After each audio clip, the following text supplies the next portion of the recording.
Hello, everyone. Welcome to Turn One Talk, a weekly Formula One podcast that brings you rumours, news, speculation, and the occasional opinion. I'm joined today by Charlie Brotherhood, as usual, or CJ.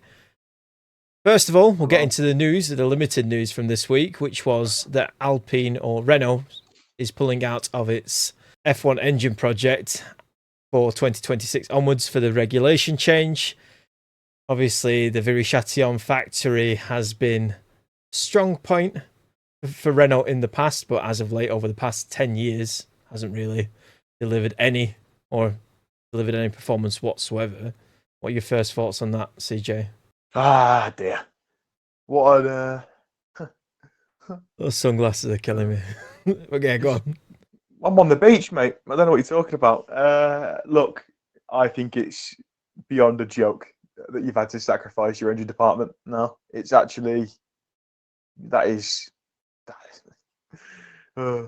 That's almost as bad as just... You may as well just pull out of the sport entirely. I mean, your engines you used to give to other people for them to win world championships. And now you're having to bin those engines to go with Mercedes engines for 2026. That's how bad you are at building cars. It's abysmal. No, I don't. No. We've pulled punches for them, and it's shocking. You've had to ditch your engines for 2026, right? Because they're that awful. You've looked at the numbers, and they're that bad. You've gone no more. We go to Mercedes, a rival brand. That's the whole point of what F1 is. It's showing off your brand. Your brand was already getting ruined by how bad you were. You had to change it to Alpine. And the only thing you had left attached to it was Renault engines. So now you've ditched your Renault engines. You're going to put Merc engine in the back. That is awful. There's no getting around it. It's how bad must those numbers have been for the 2026 engines for them to go, oh, we can't run this. We can't have 10 years of what we've just done here saying we're fighting for world championships in 5 years and then come up with an engine which is going to be even further back. And then put Mercedes engines in it. That is, imagine turning around as Ferrari, right? And then putting a Merc engine in the back of your car. Imagine doing that because that's what I Renault's can't supposed to be. imagine it. Renault's supposed to, exactly, you can't imagine it. Sell your team, let Andretti come in, let them build one with their General Motors and get out.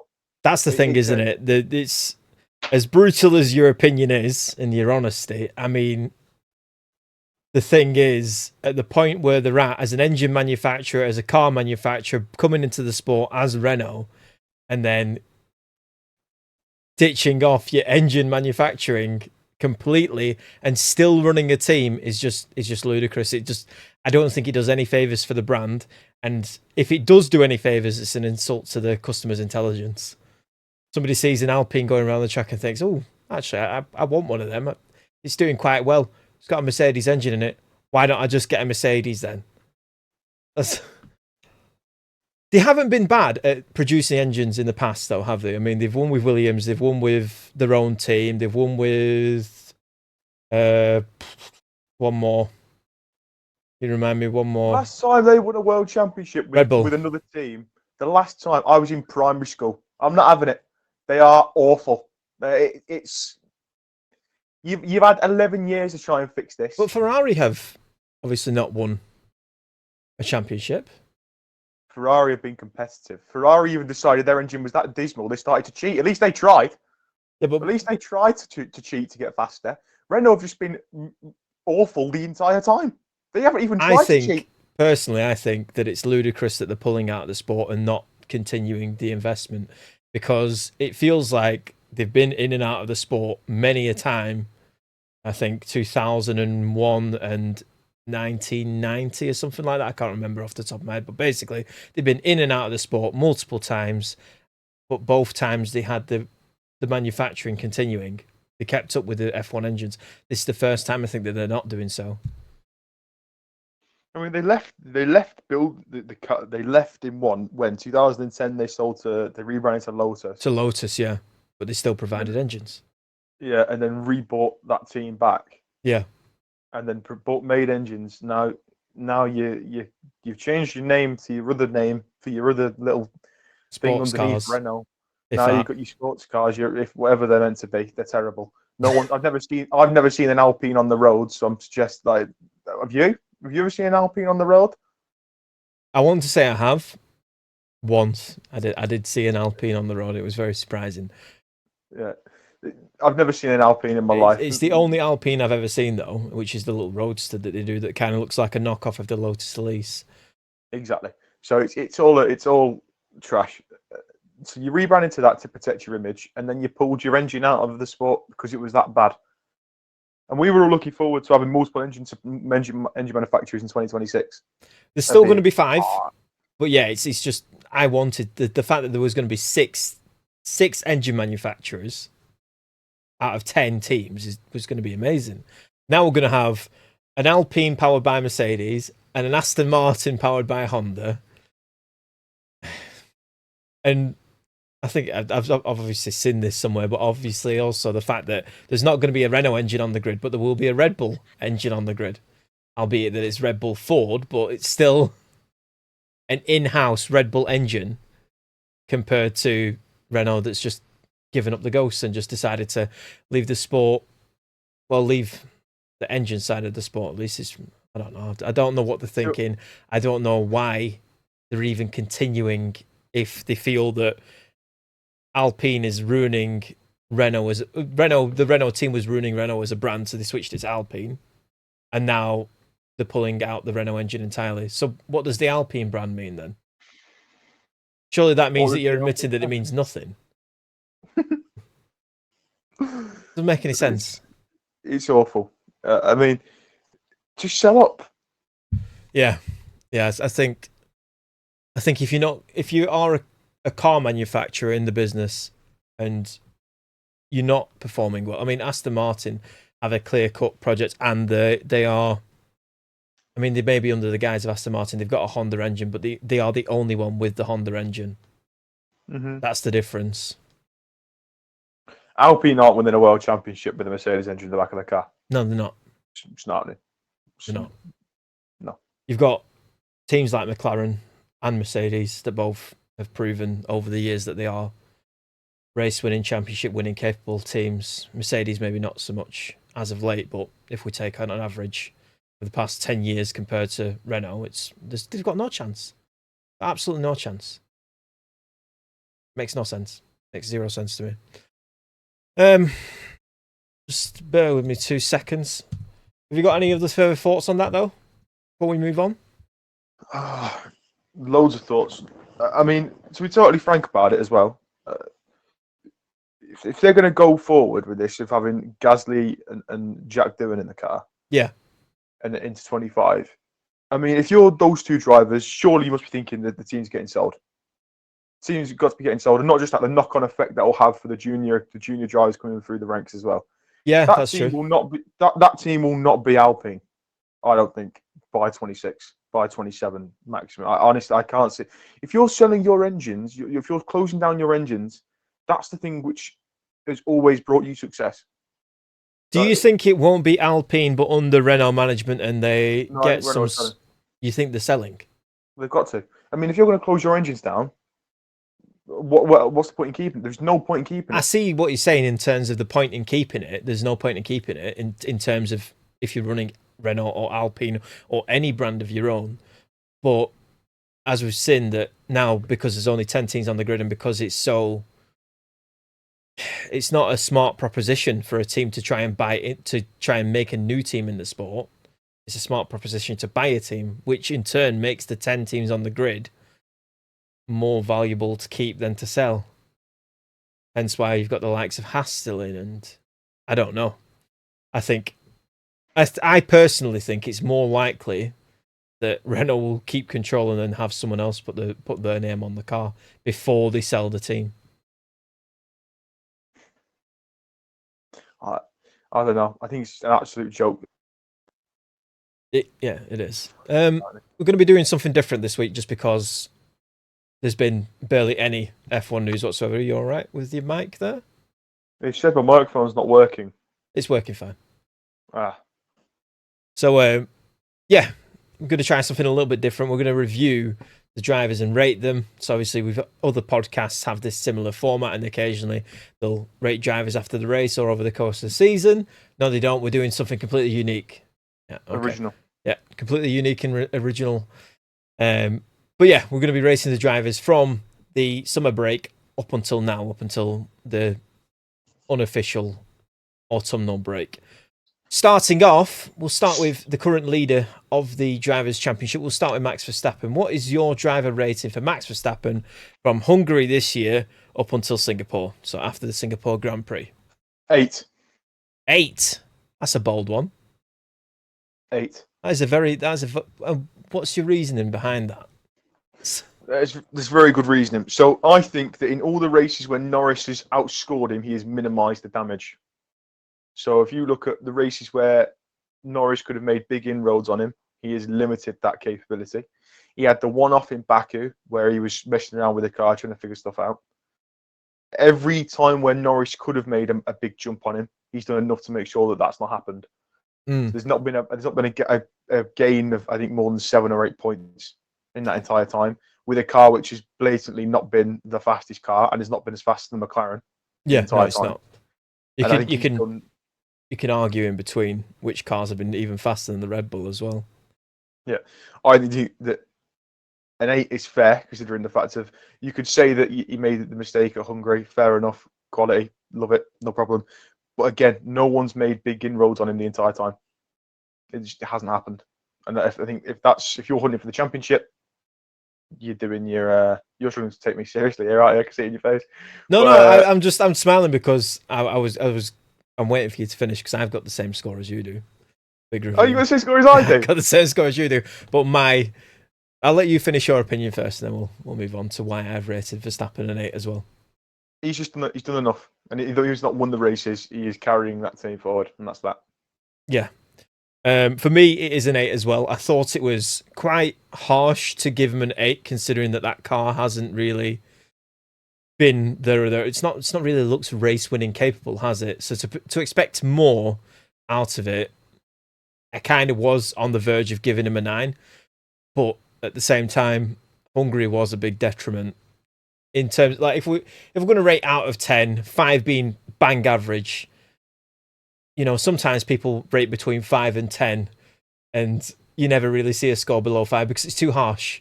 But this is genuinely between 1 and 10, and if we are rating it between 1 and 10, Hungary was a big blip. And I would just say that, 8 for me. It's not really a dig at him, it's just the one race out of 6, and because there's only been 6 that we're rating out of, it's a bit of a hit. But you're right, he's minimised the damage, hasn't he? He's average finishing position of 4th. Last race, he started 2nd, finished 2nd, albeit it proved, though, in Singapore how much faster that McLaren is. And when everyone was saying that the mini DRS that they had in Azerbaijan kind of looks like the silver bullet, the deal breaker, which was making McLaren faster, it clearly wasn't. That car has been faster for a while now, and Verstappen's maximising. But Hungary could have been a bit different, so that's why I've given him an 8. We'll move to his teammate, Sergio Perez. Your rating? 4. 4. Okay. 4. So below average, just below average. And what's the reasoning? Just below average. Fair just enough. Below average. Just below average for a Formula One driver. He is not great. That's the reasoning why, mate. He has not been great at all. His best race was Baku when he put it in the wall on a straight. So at the end of the day, he can't get more than a 4. Yeah, he did well at Monza to finish 8th. He did do, yeah, but at the same time, he has been in that. Might have been 7th.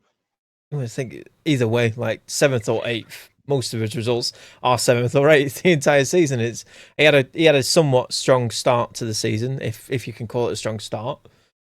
But at the same time, again, he's not performing. I gave Sergio Perez a 3, by the way, because for the same reasons that you've mentioned. But I just feel like in that car, you should be performing better. He's qualifying.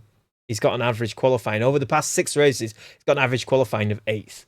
That is the very last driver out of the top 4 teams.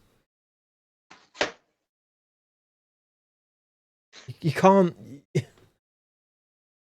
It's terrible. When you compare Norris to Hamilton, Russell to Hamilton, Norris to Piastri, Sainz to Leclerc.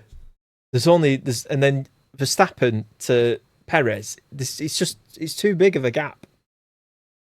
He may be struggling with the car and how it's geared to Verstappen and how it's obviously taken a turn since Miami or whatever that he's struggled with. But you're a Formula One driver, and we'll come to it later on. But as Ollie Berman and Franco Colapinto have proven, just because you're a Formula One driver doesn't mean the younger ones can't come in and show you up. And I feel like someone else in that position would definitely show Sergio Perez up. So that's why I've given him a 3. It's a bit harsh, but what can you do?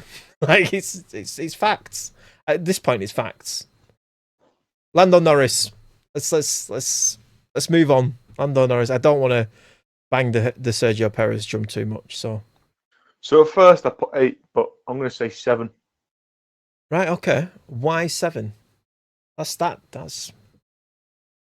Your teammates won 2 races when you've won 2 races in the same period, and you're meant to be hunting for a championship. That's why he's 7.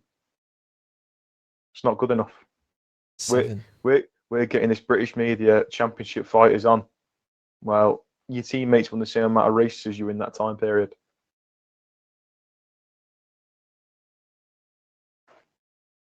No mas. But okay, and we're giving this in the context of the car and the context of because he's scored. He's second in the highest scored points over the course of 6 races. 7. Right, 7. Okay then. Right. Well, my score seems a bit ridiculous now. I've given Lando Norris a solid 9 because the last race was a dominant display, albeit he did make a couple of mistakes. He has scored the second amount of points. I admit it's the second amount of points, and he is in the hunt for a championship. But if we have to take into consideration how the other drivers have performed as well, in my opinion, I think it's a 9. If we're comparing it over, like, I feel like to score 1 to 10, and you're taking into consideration 20 drivers, I feel like you need to try and well, in my opinion, I'm trying to gauge off how everyone else is performing as well. So I've given him a 9. And you'll understand why I've given him a 9 when we get to his teammate. But yeah, he's won 2 races. He's scored fastest lap. He's done very well in terms of that. He's had 4 poles, albeit he's not converted all of them. But one of them. Such is life. But I think over the past 6 races, I think he's not doing enough. But he would have to do enough to win this championship. And I think if he was doing enough, it would be a 10. But because he's just shy of that, I think it's a 9. Well, in my opinion, as that Italian bloke said on live TV, if my aunt, my aunt had wheels, she'd be a bike. So but that's why he's a 9, though. That is why he's got a 9. That's why he's not got a 10. Is because he's not doing enough, but he's performing to a standard in which that he's still got a shout of winning it. And he won 2 races where there is competition as well. His teammate isn't exactly any slouch. So the 2 races that he won, he finished 20 seconds ahead of Verstappen. Okay. But the races where he's had some adversity, he's absolutely bottled it. Whenever there's no adversity, he can fly off into Narnia, no problem. And even then, he nearly binned it in Singapore. I mean, he was, 20 seconds clear, and you nearly put it in Finding Wally. The third. He nearly one. found Wally. I'm having it. It's a 7, and it says 8 on my page, but you've reality, given him a 7. It's 7.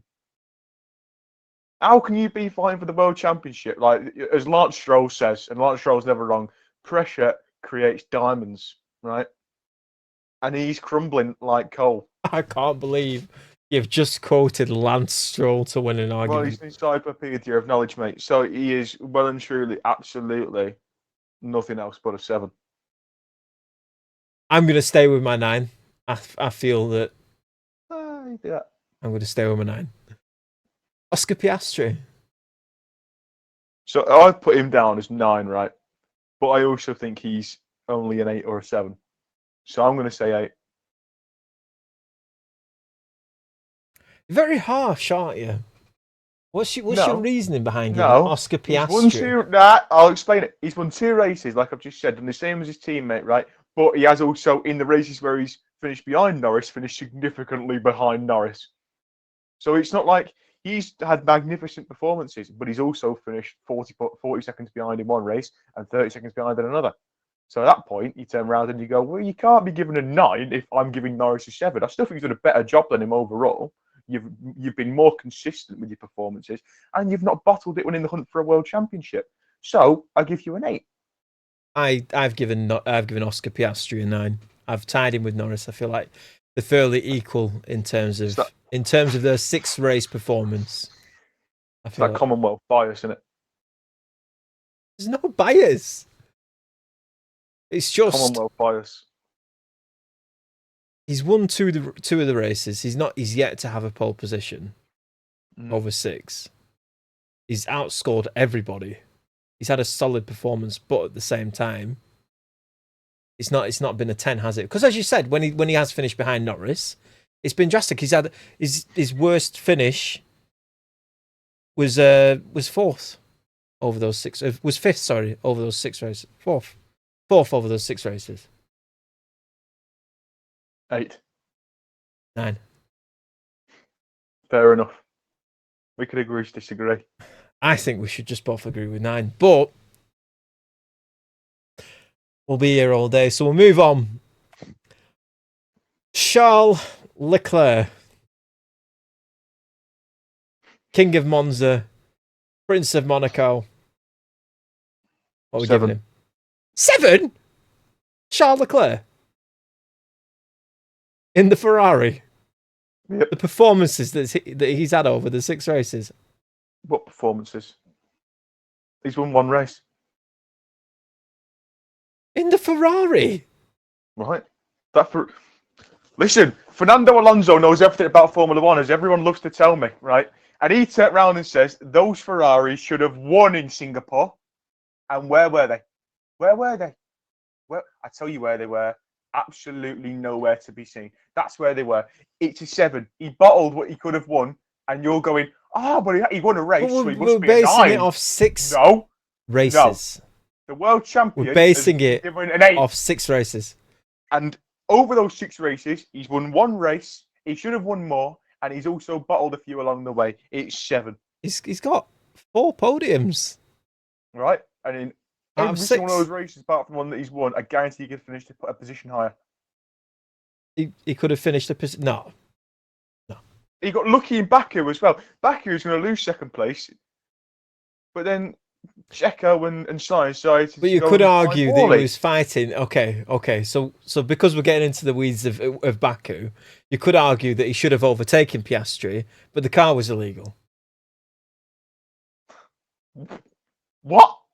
He should have overtaken Piastri, but the car had more advantage in the DRS. He probably could have overtaken him. Do you agree with that? He probably could have overtaken him, if not for the mini DRS. I'm unaware as to the specific gains of the performance on that McLaren car.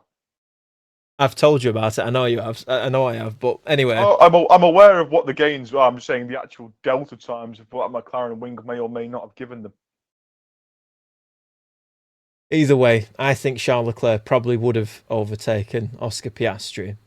And if we're basing it off, what ifs, because what if Carlos Sainz and Sergio Perez didn't come together, then it would have been a bit of a different outcome for Charles Leclerc. But what if that McLaren rear wing was completely, there was no grey area, because it was legal, but there was a bit of a grey area that was explored.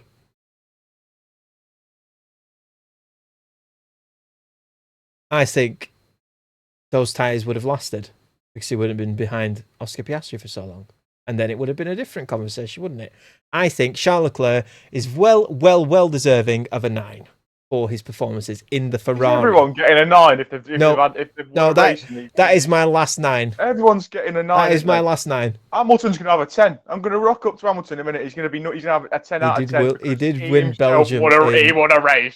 It's nonsense. Charles Leclerc is a 7. He should have won in Singapore. And where was he? You tell me where he was. Where was he? Narnia is where he was. The Lion, the Witch, and the King from Monaco. He was nowhere. He should have won the race, and he was nowhere. He had the Ferraris with the fastest car.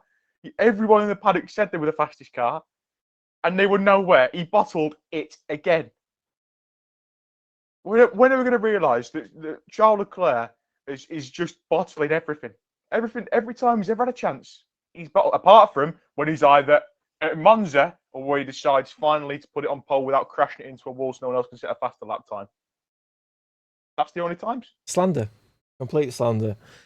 It's not slander if it's true. There's proof. We've done Charles Leclerc. We haven't done Carlos Sainz. We'll move to Carlos Sainz. 6. Okay. Why?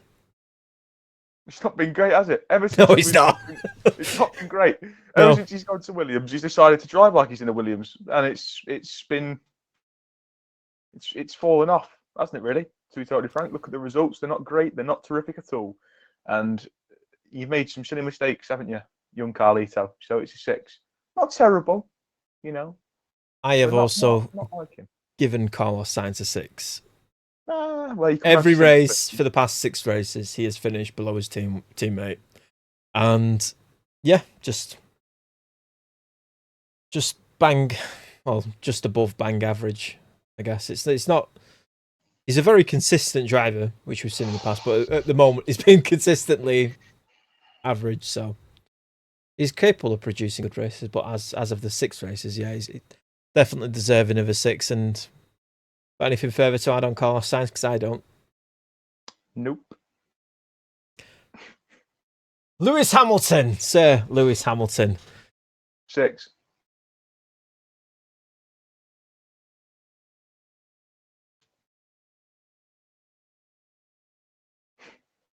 What? How'd you come to that conclusion? Well, you tell me how you come to your conclusion, and I'll dismantle it. 7. You're kicking off like you're giving him like a 9 or an 8 or something. It should be no lower than a 7. It should be no lower than a 7. He's outscored his teammate over the past 6 races. He won a race. His teammate obviously won the race as well, but with an illegal car. He's, average finishing position of 5th compared to George Russell's 8th. The car isn't the fastest car on the grid. It's nowhere near the fastest car on the grid. It's a 7. What would George Russell's average finishing position have been if he'd won that race? It wouldn't be 8th. He didn't win that race, though, did he? He did on track. And that is what matters in the hearts and minds of the fans. All those people who turned up to watch that race. I can't imagine. I'm going to be quite polarizing here and say I can't imagine there are more fans that wanted a George Russell win than the ones that see the George Russell win as a win. I don't think there's more fans that see the George Russell win as a win than that see the Lewis Hamilton win as a win in Belgium. I think that George Russell is very well deserving of an 8. So do I. I scored him higher than Hamilton over the course of 6 races, even though he scored less points. But I do take into account that Belgium, he was disqualified. However, I still think that Hamilton shouldn't be any lower than a 7. That's your call. It's ridiculous. Absolutely ridiculous. 6. 7. It's a 7. It's a 7. Like, your opinion is that Lewis Hamilton is a 7. Charlie's rated Lewis Hamilton a 7. That's for the record. He's rated him a 7. And even if he rates him as a 6, it's a 7. It's a 7. In that case, it's 5. We're docking points. I'm not being bullied by a team LH. It's happening. I'm not a team LH. I'm racing Russell 8. Anyway, You know, George Russell. Let's maybe go over. that's Let's how go bad over he's why been. we've both given George Russell an 8. You first. Well, he won that race at Belgium, didn't he? Apart from those silly Mercedes fellas who don't know how to weigh cars properly and sort it out so their engines and stuff have enough fuel to get over the line without being under the limit, and make sure that planks and stuff don't take too much damage and stuff. You know, as we're all aware, he has been better than Lewis Hamilton this year for whatever reason that may or may not be. I know there's a lot of people out there on YouTube that are saying that Mercedes are deliberately ruining his car. That's not the case, is it? Those people are off their head, and that's fair enough. That YouTube channel out there that you see all the time that says, I'm not going to mention it, but What apparently YouTube channel? every single time there's a YouTube channel out there and you see it, and every single time that Lewis Hamilton's a bad race, Mercedes have deliberately turned his car off, or they've thrown a frisbee into the braking system. It's every time. He's just not been good enough this year, Hamilton. Probably because he's leaving. Probably because the team haven't developed the car in the way of his favour. The most people with common sense that have brains that understand that you're not going to build a car around a guy that's leaving. You're not going to develop it in his direction. You're going to develop it in the direction of the person that's staying for 2025, and that's the way it's gone. He hasn't been great in qualifying. That's hindered his race pace, race progression. Yeah, that's why that's why been his Russell's biggest Achilles heel, hasn't it? Is qualifying this year. Whereas Russell, with the benefit of being in that team next year, they've all started to come slowly toward him. Hence why he's been able to perform better. Simples.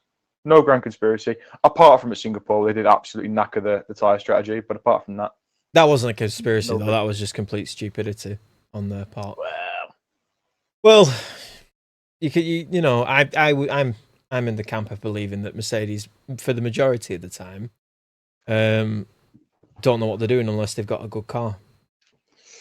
You say stupidity. I say that I saw a second shooter on the grassy knoll. So it's one of those. I think George Russell has performed over the course of 6 races better than Hamilton, especially in qualifying. Hamilton's Achilles heel has been his qualifying, and if we are ranking these Formula One drivers as Formula One drivers, they should be able to. As with Sergio Perez, when I said that he needs to do better, even if the car is in his direction or to his liking, Hamilton needs to do the same. And yeah, Russell, give him an 8, and yeah, Hamilton a 7.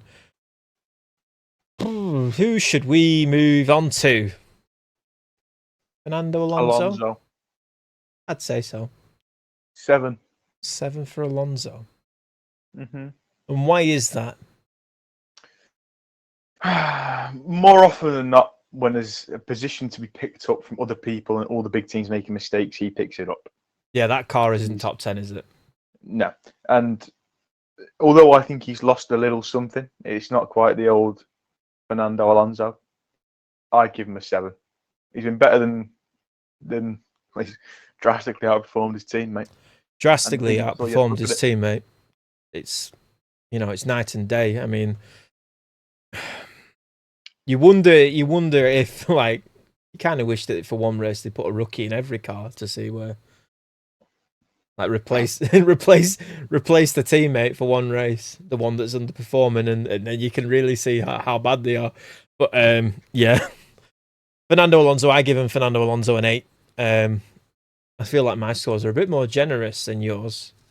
But yeah, that car isn't top 10, and he's finishing within the top 10 on multiple occasions over the past 6 races. His teammate isn't. His teammate is nowhere in comparison, and he has lost a little bit of something. I will agree with you there, but it's not a chunk of performance like when we saw Sebastian Vettel fall off, for example. It's not to that level. He's lost enough to make him a 7, not an 8. Nah, I'd say he's an 8. I'd say he's an 8 in an Aston Martin and finishing last race. Albeit, obviously, that was because he finished last race 8th, and he finished 6th in Azerbaijan as well. So and that qualifying in Singapore was pretty impressive. You got to admit. There's enough to give him a 7. Okay, right, Lance Stroll. Where do we rate Lance Stroll? So I've drastically over-exaggerated how good I thought he'd done here. Well, how good doesn't really mean what I think. What what it's meant to mean. So I put a number down here that I'm not going to say aloud, and I'm just going to say 3. What number did you put down? Out of We don't need to curiosity. worry about that. Just what number? It was higher than 3. Was it higher than 5? No. So it was 5. I can't confirm more than I. It was 5. I've given Lance Stroll a 4.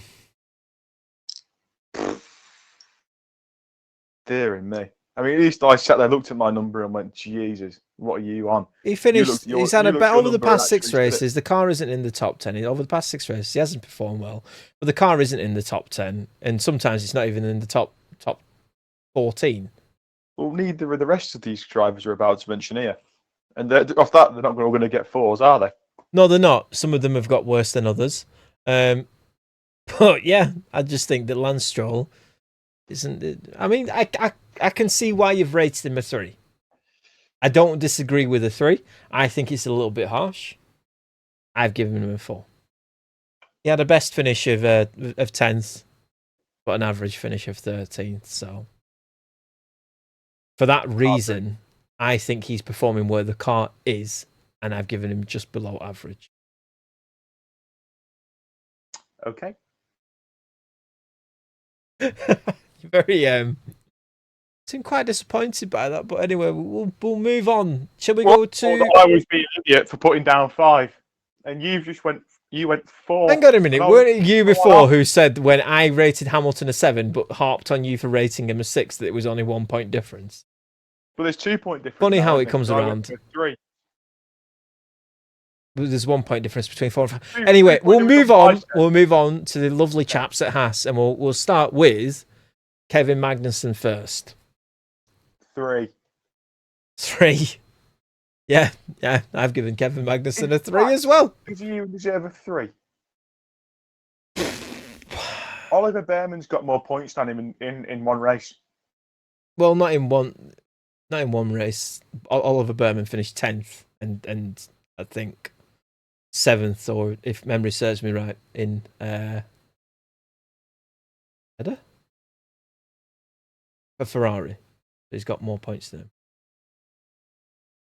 But he didn't get them in the one race. Not in those 6. See what you're saying. Well, he's got the same amount of points as him. He's got the same amount of points in one In race 6 races. he did compared to the 5 that Magnussen did. It's not looking good, Brev, is it? No, it's not. Okay, let's. You know what? I'm changing it. Magnussen's getting none. Actually, he's getting 0.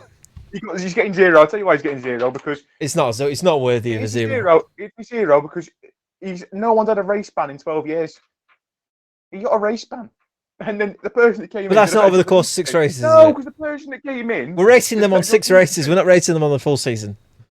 But he got a race ban in those 6 races. But it was an accumulation of 12 months points. I agree. It's 0. It's 0. It's not 0. 0. You can't rate Kevin Magnussen 0. You just can't. The reincarnation of James Vowles, which is Oliver Behrman, got in that car, got a point, finished closer to Hulkenberg than he's managed to do all year, and then got the car, scored points, picked up on Hulkenberg's mistake in Baku, went past him when he thought it was a VSC because he's a silly sausage, jumped him, and then got the same amount of points Jim Magnussen's been able to do in the past 6 races. It's 0. I've changed my mind. It's not a 3. It's a 0. There's no convincing you. You can get a 1 out of me. A 1 for the 1 point. But how are we going to sit there, turn around, and say that someone gets a kart race ban, first time in 12 years, and the fellow that jumps in gets the same amount of points than you in that one race as you've done in those 5 out of the 6? Come on. It's difficult, isn't it? It's very difficult because it's hard to get with these lower, the midfield to lower pack. It is they are very close, and it's quite hard to gauge where the performance of the car is. He's had a best finish over 6 races of 10th. He's got an average finish of 14th. I don't think that's a 0. 1. I don't think it's a 1 either. I think if you're performing just below average, then you should get something close He's not to performing just just below below. average. How many points has Hulkenberg got in that I time? would say a minimum of 2. If I can get you up to a 2, we can move on. We can move on regardless. You ain't happening. It's a 1. It's nonsense. You've got me off. I was on 3 coming in. I'm on 3. I convinced myself that you get a race ban. Yeah.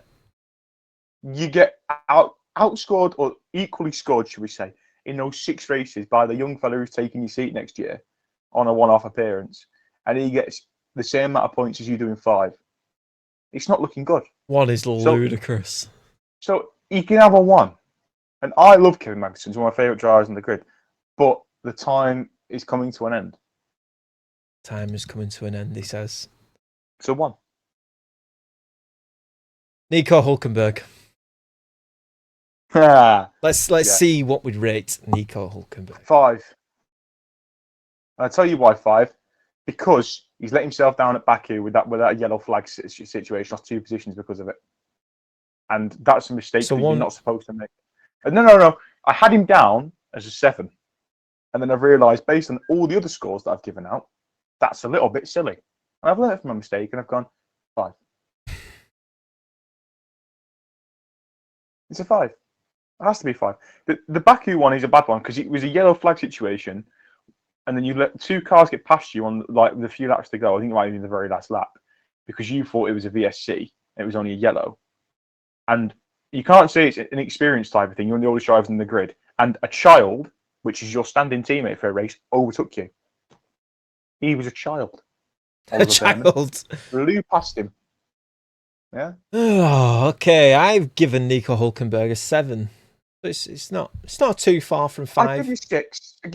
I just think that one incident is a silly one, and he should know better. I think one incident out of 6 races is a bit harsh to rate him so lowly when he has been outperforming his teammates. Costing points, didn't it?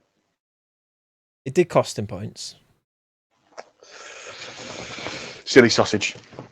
I give him 6. I give him a 7. But you can give him a 6. I'll give him a 7. I hope you are recording all these changes that you're doing. No. So when we get to the end of the season and we'll review. Well, come back and watch this, won't we? It'll be fine. Right, so okay. Kevin Magnussen, Nico Hulkenberg. You've harshly given Kevin Magnussen a 1. I can't believe that. But anyway, shall we rate Ollie Berman off the cuff? As soon as we've mentioned him. What do we think is one race in Azerbaijan? 6. I've given him a 7 as well. That's cool. So, just because when you take into consideration it's the first time jumping into the car, he did manage to score a point. It was the same amount of points that Kevin Magnussen has scored in 6 races. And the thing is, it seems to me he's one of those drivers where he gets in and basically seems to hit the ceiling straight away and doesn't really seem to move that ceiling any higher. That's how I sort of see him. And I think that jumping into that, I know that doesn't make much sense. But no, I get what you're saying.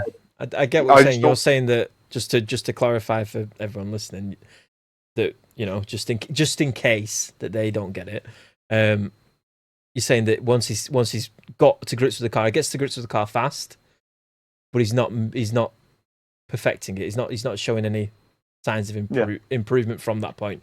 He gets his average pace, and that is his actual pace. So I think that'll be the way it stays. I think that's what and I don't want to bring up other things running on one race, but even at the start of the year and jumped into that Ferrari, I mean, if he stayed there, I really don't think he would have got too much faster.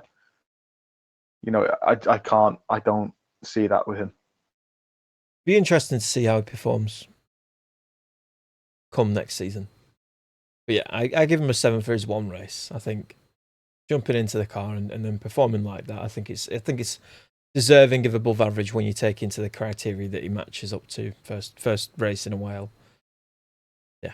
Anyway, we will move on to the young folks at Williams. We will start with who? Who do you want to start with? I'll pass the torch over to you. Albon. Alexander Albon. What's your rating for Alexander Albon? 6. 6. 6. Really?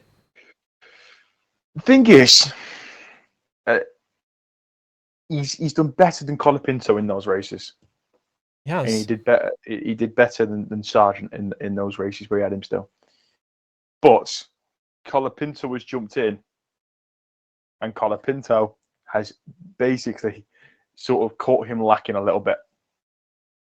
Yeah, in my opinion, it's been shown now that Albon has had it really easy for a few years, for various reasons. He has had it And I easy, feel but is like, that a detriment to his average? no, but performance? Colapinto being so close is in my opinion worrying. It's No one talked about him the entire time. No one thought Colapinto was getting in that seat. No one. And then all of a sudden, this young Argentinian jumps in a car and he's scarily close to you. But this is based off of, as fans, we don't have all the data in front of us, and the decision to put Colapinto in, even though we didn't foresee it, they've got all the data in front of them. They wouldn't have just made that decision off the cuff and thought, let's just try him. But no one thought it. No one thought Colapinto. No one in the paddock thought it. Christian Horner was on the F1 podcast the other day, and he said himself he had no idea he was going to be that quick. He jumped in. It's what all the teams have loads of data on everyone. No one thought Colapinto was going to jump in and be as good as he's been. He's not. Go on. No, I'm just saying that I personally don't see it as just because he's got so close to Alexander Albon, he's not beat him yet. So I don't think that should be a detriment to his points total over 6 races. Do you think that Albon's been as good as Alonso has in those 6 races? Yes. Well, if that's your genuine opinion, I'll give him a 7. I'll change that to 7 then. I would say he has been as good as Alonso has over the past 6 races. I have no issue with giving Albon a 7, but I think as it starts to become more apparent as we start to close out the year and head into next year, that Carlos Sainz will give him a bigger challenge, and then you'll start to realise just how is he really getting the maximum out of that car. While I do echo that sentiment, I am just basing my opinion off the last 6 races. So give him a 7. Yeah, I have also given Alexander Albon a 7, so we are now in agreement on that. Logan Sargent. We'll do Logan Sargent first, and because I need to write him down. You all right? Fine. Shall we rate Logan Sargent off the cuff then? Yeah, sound. 0. Bye. See you later. Next question. Colapinto. Colapinto's on a 6. I've got here. Colapinto on a 6. On a 6. Unless you want to give your opinion about Logan Sargent. No. I'm happy with 0. 6 then. 6 then for Colapinto. 0. Yeah. 6 for Colapinto. Yeah. Why? He's done very well. But 6 above average. I'd say above average. Above average situation he was performance. In, and compared to how bad Sargent was, it's above average. And you don't think he gets any bonus points for being a rookie?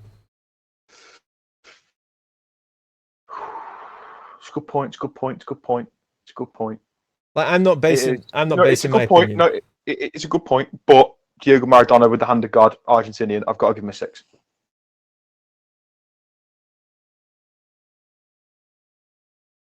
I've given Franco Colapinto an 8. What?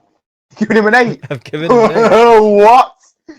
I just see the fact that he's been so on the pace so quickly, and the fact that he's never been in an F1 car. Move your chair back there. Are you growing some substances you shouldn't be growing behind you and smoking them? 8. 8. Are you off your chin? No, I'm not. He's a rookie. He's literally jumped into the car and nearly performed as well as Alexander Albon. In fact, I'm pretty sure, didn't he out-qualify him on one race? You're giving me an hard time about giving Albon a 6. And then you've gone in that and now Colapinto's an 8. It's an 8. It's definitely an 8. No. It's an 8. You don't just jump into a Formula 1 car. I'm half tempted to give him a 5 now you said that. Go ahead. The fact that he's jumped into the Formula 1 car and he's performed as closely as he has to Alexander Albon. when in fact he's not had the same upgrades as him in was it Baku or Singapore? I think it was Singapore, wasn't it? Where he didn't have the same upgrades on the car. But either way, I think absolutely an 8. You don't jump into the car where the team is so clearly molded around Alexander Albon and perform like that and not get an 8. That's above average from what we expect.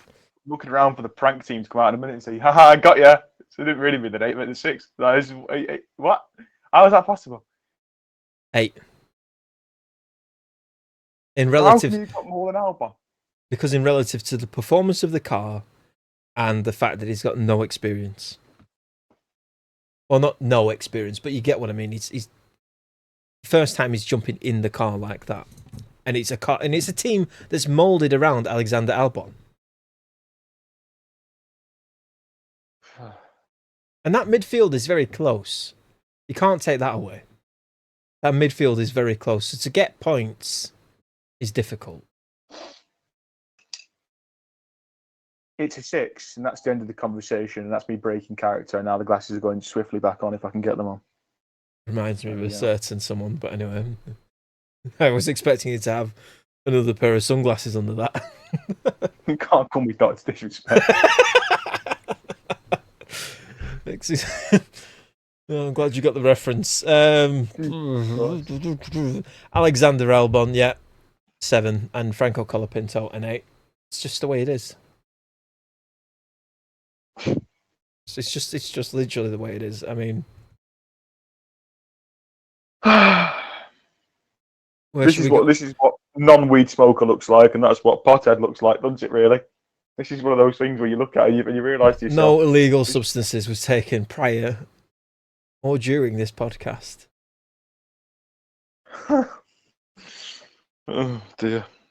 Anyway, let's move on. Who do we want to move on to? Let's go to RB, shall we? RB. Ricardo, 1.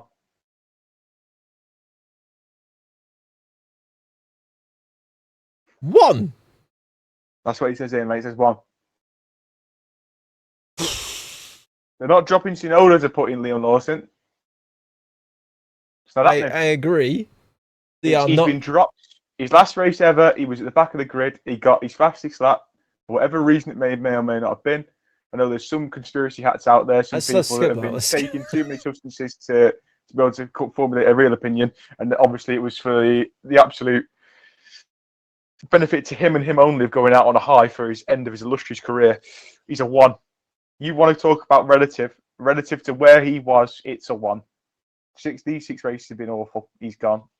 Bless him. We love you, but it's a 1. So we're basing this off the performance that we've seen in the past from him, and taking into consideration the pace of the car. It's a 1. Over the 6 races. It's a 1. He finished in the points. That's good for him. Obviously, Helmut didn't think it was good enough. It's a 1. I mean, do we all base our opinions off what Helmut Marko says? No, because we'd all be in jail, but it's a 1. I've given Daniel Ricciardo a 4. I think I'd give him a 2. I'm being deliberately a little bit harsh now, but it's not great, is it? It's 2. Realistically speaking, you can't give him a 4.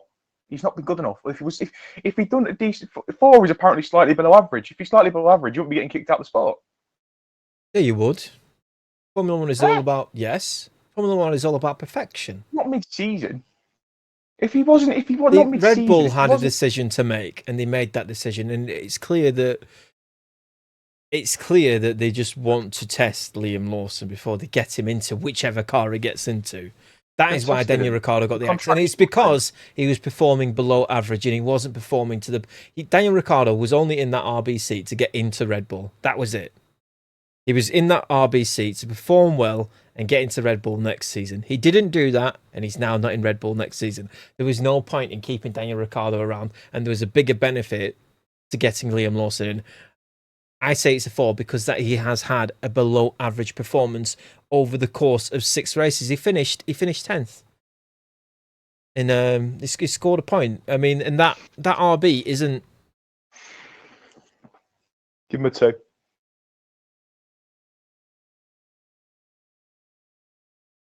He had a chance to go out of Singapore and make a statement of saying, "This is me." He knew It's a it was lot done. of pressure to be under. It's great. A lot of pressure doesn't matter. He was awful, and it was bad. It's a shame.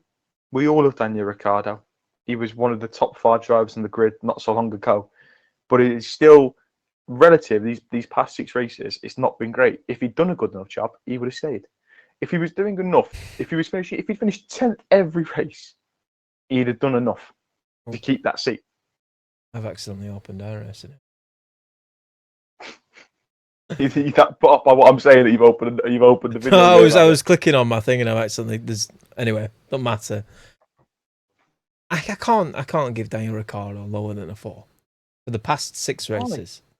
Have you seen his airline? What it's done to him? It's a 2. It's a 2 because of his airline. I don't know. Like when we look at hanging on for dear life. No, it's not lower than a 4. It's below average, but I think if we're being harsh, a 3, but definitely not a 2. When we're comparing to other drivers on the grid, where they're performing. Well, we're comparing it to his teammate who's outperformed him pretty much everywhere he's gone. By 1 point over the course of 6 races. But that's because Ricciardo's not scored any points either. But we're talking about comparing him to his teammate now. They've had an average finish of 13.5 and 13. Daniel Ricciardo's had a higher... Big difference. Exactly. But I wonder what you rated Tsunoda. What have you rated Tsunoda? Tsunoda's been taken out of 2 races, that's why. Tsunoda didn't finish in Monza. He didn't finish in Monza. Was the one before? Was it the one after? I think it was Monza, the second one, wasn't it? So there would have been the one before, which would have been Zandvoort. They were taken out of 2 of these 6 races, so it's not like we can even comparatively. Yuki Tsunoda obviously needs to got 2 more. Avoid accidents, then, doesn't he? He got taken out by Nico. Is what happened. He got taken out by Nico. I watched it.